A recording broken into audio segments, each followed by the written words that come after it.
So the recent video I posted about Dyness Lithium battery, talking about the features of Dyness Lithium battery, I've got a lot of questions like, what brand of inverter can the Dyness Lithium battery communicate with?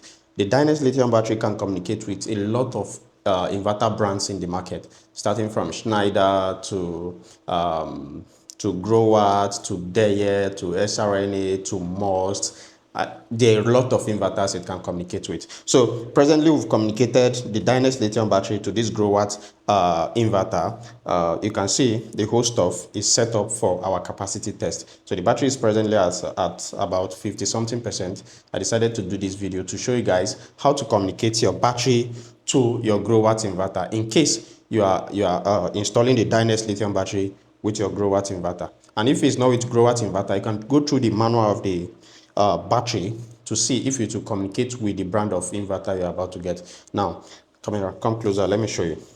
You can see we have CAN out and we have CAN in.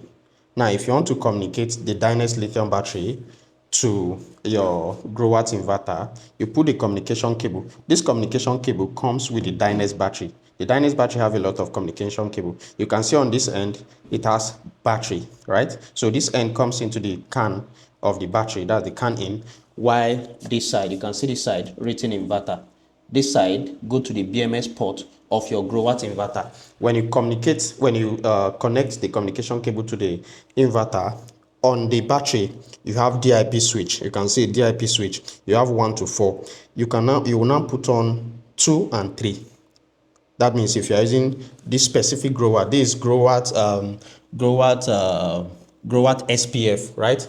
Growatt SPF 6000, whether the 12,000, whether the 6,000, you follow the same protocol. So after connecting it and on in your DIP switch 2 and 3, you come to your inverter. Remember, the Growatt inverter also give you option to select your protocol. So you press and hold the enter button.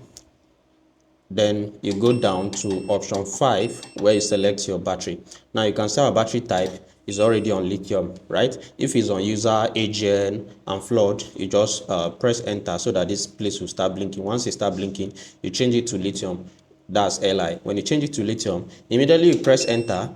The inverter brings you to option 36. So this option 36 is where you select the protocol that will communicate with the Dyness battery. So you select 04. When you touch enter, you see this guy is blinking. So leave it on the 0. And then if this guy is on 5 or maybe is on 1 or 2, you change it to 4. Once you change it to 4, you press enter again. When you press enter, you touch escape.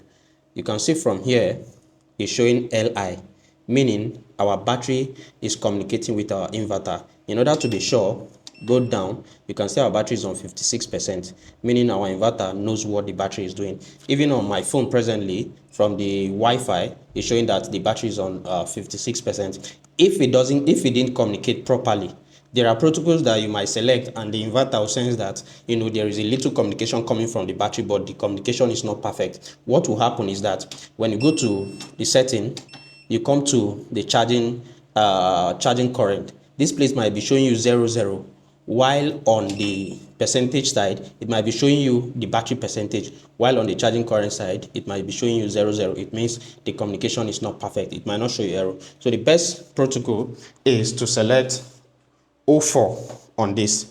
That is the option 36. You select L04. When you select L04, don't forget your DIP switch. When you do all this setting, your Growatt inverter will communicate perfectly with your Dyness battery.